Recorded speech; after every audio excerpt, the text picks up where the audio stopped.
Super Saravana stores, Saravana Selvaratnam ஆகிய இரு நிறுவனங்களுக்கு சொந்தமான இடங்களில் நடந்த வருமான வரி சோதனைகள் 1000 கோடி ரூபாய் வருவாய் மறைத்தது தெரியவந்திருப்பதாக வருமான வரித்துறை தெரிவித்துள்ளது.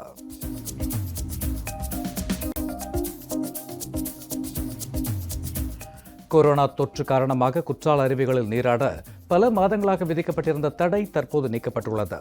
சுற்றுலா பயணிகள் வருகிற 20ஆம் தேதி முதல் குற்றால அருவிகளில் குளிப்பதற்கு தென்காசி மாவட்ட நிர்வாகம் அனுமதி வழங்கியுள்ளது.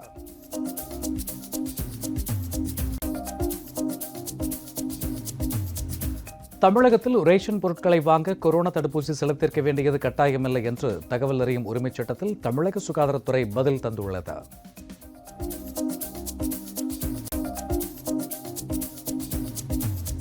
முல்லை பெரியாறு அணையை திறந்து தமிழகத்திற்கு எதிர்ப்பு தெரிவித்து கேரள மாநில காங்கிரஸ் எம்பிக்கள் நாடாளுமன்றத்தில் காந்தி சிலை முன்பு அமர்ந்து போராட்டத்தில் ஈடுபட்டனர். இந்த செயல் தமிழக எம்பிக்களை அதிர்ச்சியடைய செய்துள்ளது.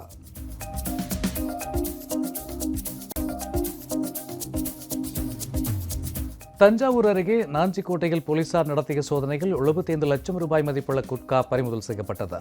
கண்டெய்னர் லாரியை தடுத்து நிறுத்தி சோதனையிட்ட போது குட்கா இருப்பதை கண்டறிந்தனர். லாரியை பறிமுதல் செய்த காவல்துறையினர் தஞ்சாவூரைச் சேர்ந்த 3 நபர்களை கைது செய்தனர்.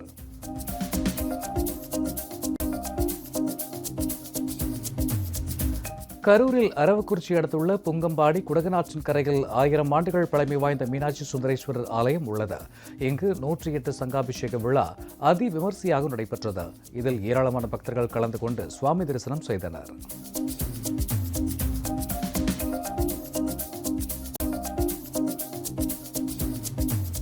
தூத்துக்குடி மாவட்டம் திருச்செந்தூர் முருகன் கோவிலில் வரிசையில் காத்திருந்த பக்தரிடம் நகை மற்றும் பணம் கொள்ளையடிக்கப்பட்டது குறித்த சிசிடிவி காட்சிகள் வெளியாகியுள்ளன. தரிசனம் செய்ய வரிசையில் நின்றபோது நகை மற்றும் பணம் திருடு போனது தெரியவந்தது. இதுகுறித்த சிசிடிவி காட்சிகளை கொண்டு போலீசார் விசாரித்து வருகின்றனர்.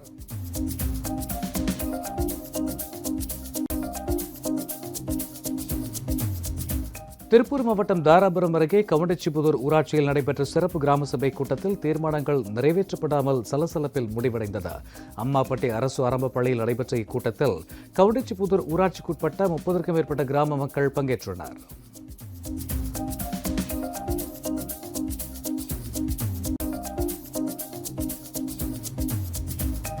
திண்டுக்கல் மாவட்டம் வேடச்சந்தூர் அருகே சொத்துக்காக பெற்ற பிள்ளைகள் சண்டையிட்டுக் கொண்டதால் மனமுடைந்த பெற்றோர் விஷம் அருந்தி தற்கொலை செய்து கொண்டனர். இதைத் தொடர்ந்து மகன்கள் இருவரிடம் போலீசார் விசாரணை நடத்தி வருகின்றனர்.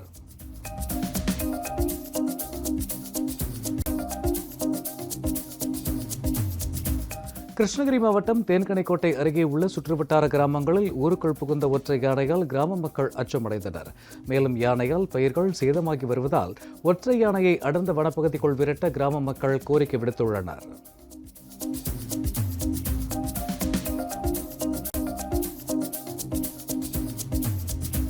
பஞ்சாப் முதல்வர் திரு சரண்ஜித் சன்னி பட்டியல் இனத்தவர் என்ற பெயரை வைத்துக் கொண்டு அரசியல் ஆதாயம் தேட நினைப்பதாகவும், ஆனால் தான் உண்மையாகவே பட்டியல் இன மக்களுக்கு நன்மை செய்ய நினைப்பதாகவும் ஆம் ஆத்மி தலைவர் அரவிந்த் கெஜ்ரிவால் தெரிவித்தார்.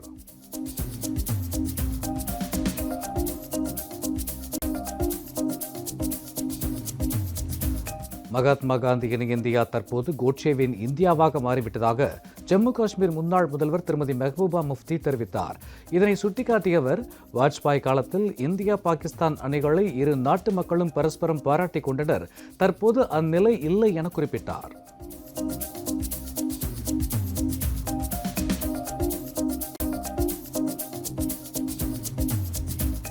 உத்தரப்பிரதேச சட்டமன்ற தேர்தலில் காங்கிரஸ் ஒரு இடத்தில் கூட வெற்றி பெறாது என சமாஜ்வாதி கட்சி தலைவர் அகிலேஷ் யாதவ் கருதுகிறார் என்றும், ஒருவேளை அவர் ஜோதிடராக கூட இருக்கலாம் என்றும் திருமதி பிரியங்கா காந்தி தெரிவித்துள்ளார்.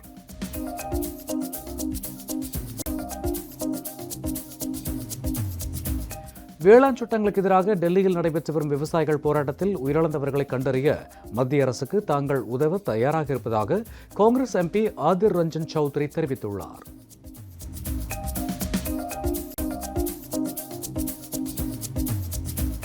குண்டர் சட்டத்தை எதிர்த்து தொடர்ந்த வழக்கை முன்கூட்டியே விசாரிக்க கோரி பப்ஜி மதன் தாக்கல் செய்த மனுவை சென்னை உயர்நீதிமன்றம் தள்ளுபடி செய்தது. இந்த மனுவை விசாரித்த சென்னை உயர்நீதிமன்ற நீதிபதிகள் வழக்கை முன்கூட்டியே விசாரிக்க முடியாது என கூறி மனுவை தள்ளுபடி செய்தனர்.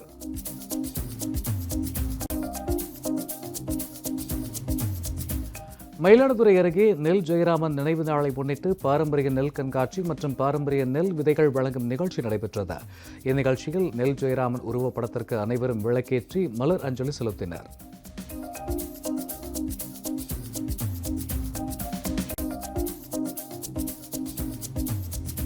புதுக்கோட்டை மாவட்டம் அறந்தாங்கி அருகே சீனமங்கலம் கிராமத்தில் VSP பாய்ஸ் அணியினரால் நடத்தப்பட்ட 15ஆம் ஆண்டு மாவட்ட அளவிலான சிறுவர் கபாடி போட்டி நடைபெற்றது. இதில் புதுக்கோட்டை, சிவகங்கை, ராமநாதபுரம், தஞ்சை, திருச்சி உள்ளிட்ட பல்வேறு மாவட்டங்களில் இருந்து வந்த 30க்கும் மேற்பட்ட அணிகள் போட்டியில் பங்கேற்றன.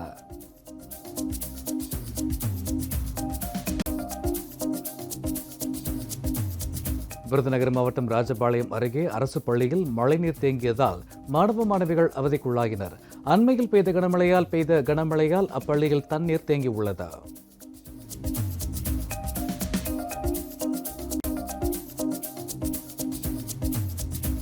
கடலூர் மாவட்டம் சிதம்பரத்தில் 1ஆம் ஆண்டு மருத்துவக் கல்லூரி மாணவர் பரணிக்கண்ணன் என்பவரிடம் 3 மர்ம நபர்கள் செல்போன் மற்றும் அவரிடம் இருந்த 2500 ரூபாய் ரொக்கப்பணம் மற்றும் ஹெட்போன் ஆகியவற்றை பறித்துள்ளனர்.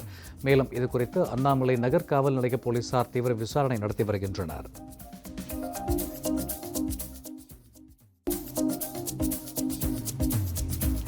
ராமநாதபுரம் மாவட்டம் கமுதி அருகே தனியார் மெட்ரிக் பள்ளி பேருந்து 25 மாணவ மாணவிகளுடன் செய்யாமங்கலம் பரளையாறு தரைப்பாலம் மீது சென்றது. காட்டாற்று வெள்ளத்தின் வேகம் அதிகரித்ததால் பேருந்தில் இருந்த பள்ளி மாணவ மாணவிகளை அந்த கிராமத்தினர் மீட்டு காப்பாற்றினர்.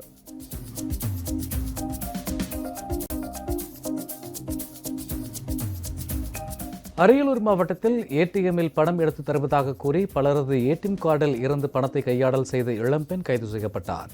வயதானவர்களை குறிவைத்து பணம் எடுக்க உதவி செய்வது போல் நடித்து ஏடிஎம் கார்டை மாற்றிக் கொடுத்து பணம் திருடியது விசாரணையில் தெரியவந்தது.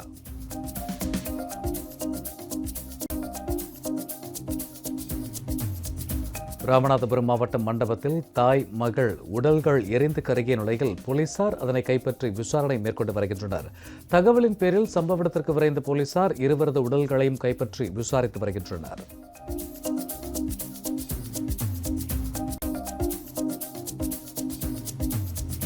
தஞ்சாவூர் மாவட்டம் பட்டுக்கோட்டையில் அண்மையில் பெய்த கனமழையால் நகராட்சிக்குட்பட்ட பாளையம் நடுநிலைப்பள்ளி வளாகத்தில் மழைநீர் தேங்கியது. மழைநீரால் தொற்று நோய்கள் பரவும் அபாயம் உள்ளது.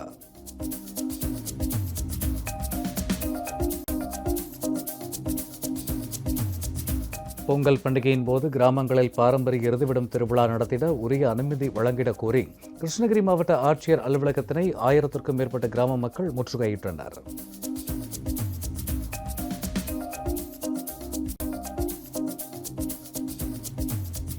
நெல்லை மாவட்டம் களக்காடு அருகே உள்ள மஞ்சுவிலை மேற்கு தொடர்ச்சி மலை அடிவாரத்தில் பச்சையாறு அணை அமைந்துள்ளது. இந்த அணை தற்போது முழு கொள்ளளவை எட்டியது. மழை பெய்தால் மேலும் தண்ணீர் திறக்கப்படும் என்பதாலும் பச்சையாறு கரையோர மக்களுக்கு வெள்ள அபாய எச்சரிக்கை விடுக்கப்பட்டுள்ளது.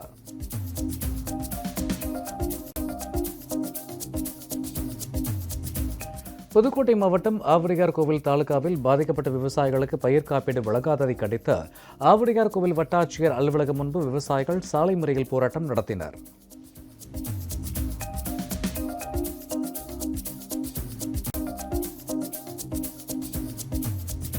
இந்தியாவில் ஒமைக்ரான் பாதிப்பு நாளுக்கு நாள் அதிகரிக்கும் நிலையில் வெளிநாடு சென்று மும்பை திரும்பிய 100க்கும் மேற்பட்டோரை காணவில்லை என தகவல் வெளியாகியுள்ளது. மும்பை திரும்பிய 295 பேரில் 109 பேரை மீண்டும் தொடர்பு கொள்ள இயலவில்லை என சுகாதாரத்துறை அதிகாரிகள் தெரிவித்துள்ளனர். போலியான முகவரிகளை தந்துவிட்டு பலர் தப்பி இருப்பதாகவும் கருதப்படுகிறது.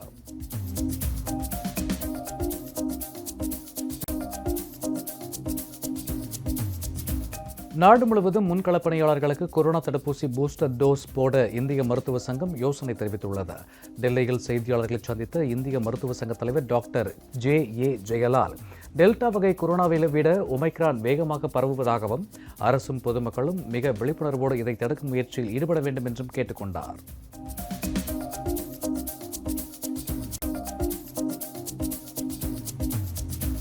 இந்தியாவில் கொரோனா தடுப்பூசி பூஸ்டர் டோஸ் போடுவது குறித்தும் குழந்தைகளுக்கு தடுப்பூசி போடுவது குறித்தும் முடிவு எட்டப்படவில்லை.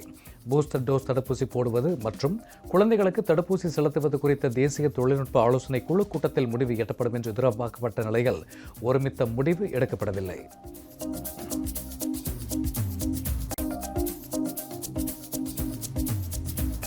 பீகாரில் தடுப்பூசி முகாம் ஒன்றில் பிரதமர் மோடி, காங்கிரஸ் தலைவர் சோனியா காந்தி உள்ளிட்டோர் தடுப்பூசி செலுத்திக் கொண்டதாக பட்டியலில் தவறாக குறிப்பிடப்பட்டிருப்பது சர்ச்சையாகியுள்ளது. இது தொடர்பாக 2 பேர் சஸ்பெண்ட் செய்யப்பட்டனர்.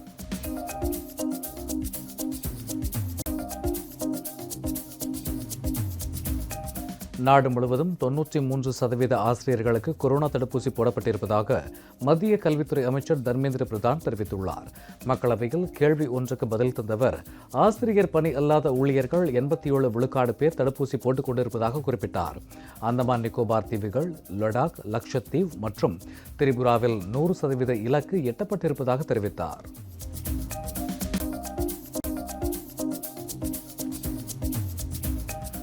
அமெரிக்காவின் பியோல் ஹார்பர் கடற்படை தளம் மீது ஜப்பான் குண்டுவீசி தாக்கியதின் 80ஆம் ஆண்டு நினைவு நாள் இன்று அனுசரிக்கப்படுகிறது.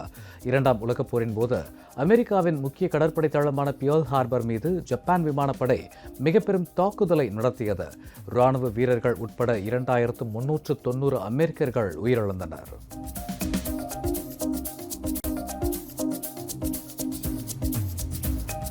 சீனாவில் இனப்படுகொலை மற்றும் மனித உரிமை மீறல் அதிகரித்து காணப்படுவதால் அடுத்த ஆண்டு அங்கு நடைபெறும் ஒலிம்பிக் தொடரில் அமெரிக்கா பங்கேற்காது என அதிபர் ஜோ பைடன் தெரிவித்தார். இன மற்றும் மத ரீதியில் சீனாவில் மனித உரிமை மீறல் அதிகரித்து காணப்படுவதாக அவர் குற்றம் சாட்டினார்.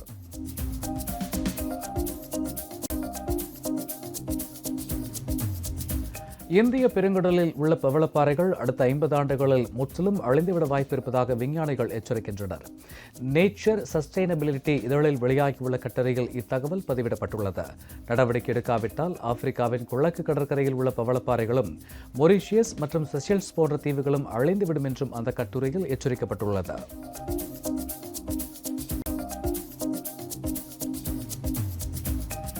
தமிழக கர்நாடக எல்லையை இணைக்கும் திம்பம் மலைப்பாதை கொண்டை ஊசி வளைவில் நிலச்சரிவு ஏற்பட்டுள்ளது. அங்கு பனிமூட்டமும் காணப்படுவதால் அந்த வழியாக வாகனங்கள் மெதுவாகவே இயக்கப்படுகின்றன. நெடுஞ்சாலைத்துறை அதிகாரிகள் திம்பம் மலைப்பாதை 27 கொண்டை ஊசி முழுவதும் ஆய்வு செய்து தடுப்புகளை ஏற்படுத்த வேண்டும் என வாகன ஓட்டிகள் கோரிக்கை விடுக்கின்றனர்.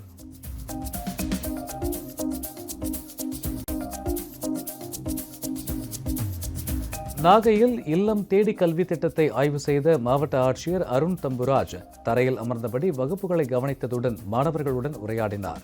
மாணவ மாணவிகளுக்கு விழிப்புணர்வை ஏற்படுத்தும் வகையில் தப்பாட்டம், கரகாட்டம், பாடல், நாடகம் போன்ற பல்வேறு கலை நிகழ்ச்சிகள் நடத்தப்பட்டன.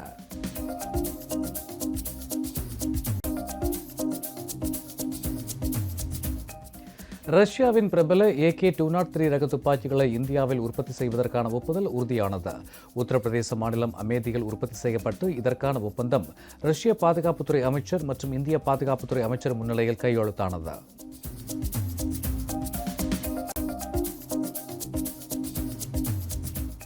மகாராஷ்டிராவில் மேலும் 2 ஒமைக்ரான் கொரோனா தொற்று உறுதியானது. இதன் மூலம் அங்கு தொற்றால் பாதிக்கப்பட்டோர் எண்ணிக்கை 10ஆக உயர்ந்துள்ளது. இந்தியாவில் இதுவரை 23 பேருக்கு ஒமைக்ரான் தொற்று ஏற்பட்டுள்ளது.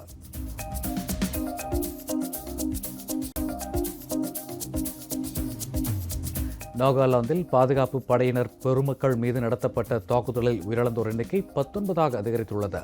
தாக்குதல் நிகழ்வு தொடர்பாக மத்திய பாதுகாப்புத்துறை செயலர், மத்திய உள்துறை செயலர் உள்ளிட்டோருக்கு தேசிய மனித உரிமை ஆணையம் நோட்டீஸ் அனுப்பியுள்ளது. 6 வாரங்களுக்குள் விரிவான அறிக்கை தாக்கல் செய்ய உத்தரவு இடப்பட்டுள்ளது.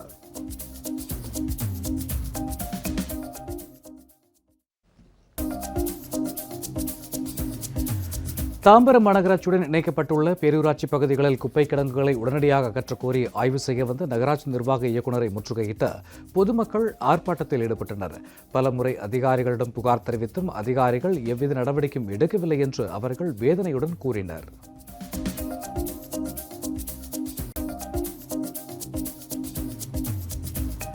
கல்லூரிகளுக்கு இடையிலான மாநில மகளிர் கபடி போட்டியில் திருச்சி ஜமால் முகமது கல்லூரி அணி சாம்பியன் பட்டம் வென்றது.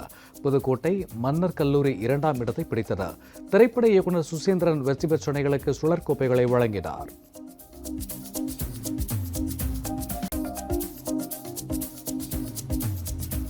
திருச்சியில் அரியாறு கரை உடைந்து வெள்ள நீர் தேங்கியதால் திருச்சி திண்டுக்கல் தேசிய நெடுஞ்சாலையில் போக்குவரத்து பாதிக்கப்பட்டுள்ளது. மணப்பாறை பகுதியில் நேற்று 3 மணி நேரத்தில் 27 சென்டிமீட்டர் மழை கொட்டி தீர்த்தது. இதனால் அரியாற்றில் வெள்ளப்பெருக்கு ஏற்பட்ட நிலையில் புங்கனூர் அடுத்துள்ள சாந்தபுரத்தில் அரியாற்றின் கரை உடைந்தது.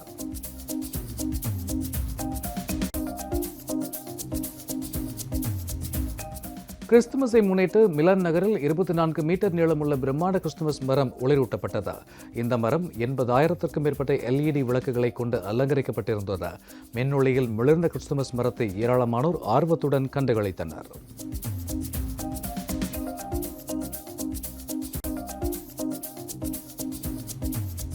இந்தோனேஷியாவில் எரிமலை வெடித்து சிதறியதில் உயிரிழந்தோர் எண்ணிக்கை 22ஆக உயர்ந்தது. படுகாயமடைந்த 100க்கும் மேற்பட்டோர் மருத்துவமனையில் சிகிச்சை பெற்று வருகின்றனர். அதிகரிக்கும் வெப்பக்காற்றால் மக்கள் தவித்து வருகின்றனர். அவர்களை மீட்கும் பணியில் பேரிடர் மீட்புப் படையினர் ஈடுபட்டனர்.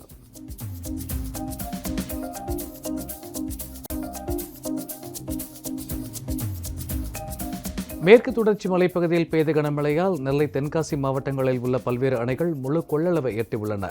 வடக்கு பச்சையாறு அணை கடந்த 20 ஆண்டுகளில் 6வது முறையாக முழு கொள்ளளவை எட்டியது.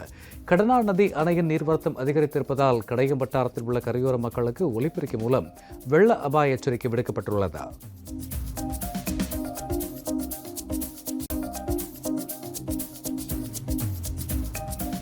மெக்சிகோவில் உள்ள குவென்டனா ரூ பகுதியில் குழிக்குள் திறந்த வெளி கிணற்றில் விழுந்த சிறுத்தை புலியை வனத்துறையினர் பத்திரமாக மீட்டனர். குவென்டனா ரூ பகுதியில் உள்ள மஹாகுவால் நகரில் சிறுத்தை புலியும் நாயும் ஒன்றுடன் ஒன்று மோதிக்கொண்ட நிலையில் எதிர்பாராத விதமாக திறந்த வெளி கிணறு ஒன்றில் சிறுத்தை புலி தவறி விழுந்தது.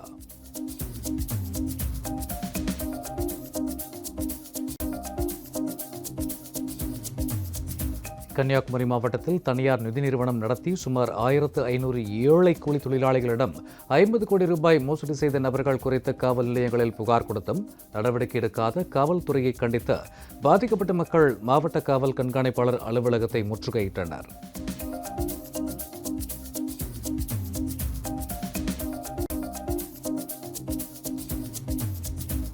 ரஷ்யா உக்ரைன் இடையே மீண்டும் போர் மூழும் அபாயம் ஏற்பட்டுள்ள நிலையில் ரஷ்ய அதிபர் புதினுடன் உக்ரைன் பிரச்சினை குறித்து இரு தலைவர்களும் விவாதிக்க உள்ளதாக கூறப்படுகிறது.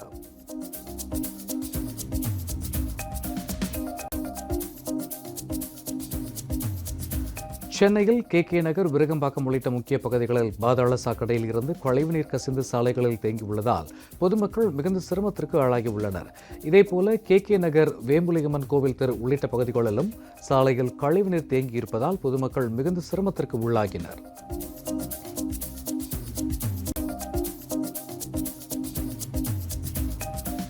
சிவகங்கை மாவட்டம் கண்டவராயன்பட்டியில் புதிதாக வந்த கோவில் காளையை பொதுமக்கள் ஆரத்தி எடுத்து வணங்கி வரவேற்றனர்.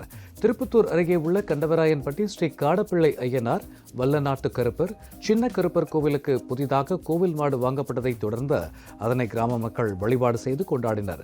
300க்கும் மேற்பட்டோர் ஒன்றாக இணைந்து கோவில் காளையை காடப்பிள்ளை ஐயனார் கோவிலுக்கு அழைத்து வந்து மரியாதை செலுத்தினர். வழிநெடுகிலும் பெண்கள், இளைஞர்கள் வான வேடிக்கை நிகழ்த்தி மேளதாளம் முழங்க குலவையிட்டும் ஆரத்தி எடுத்தும் அதனை உற்சாகமாக வரவேற்றனர்.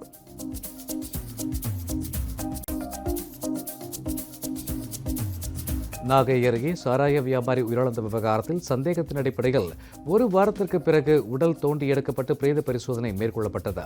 கீழ்வேளூர் அருகே செருநல்லூர் கிராமத்தைச் சேர்ந்த ரவி என்பவர் சாராய வியாபாரி ஒருவரிடம் அதனை பெற்று விற்பனையில் ஈடுபட்டுள்ளார்.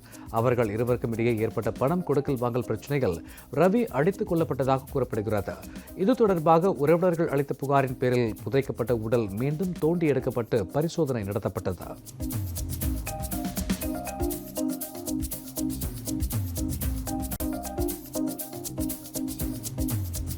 திருப்பூர் மாவட்டம் பொங்கலூரில் லாரி அதிபரிடம் 25,000 ரூபாய் லஞ்சம் கேட்ட புகாரில் நில வருவாய் ஆய்வாளர் கைது செய்யப்பட்டார்.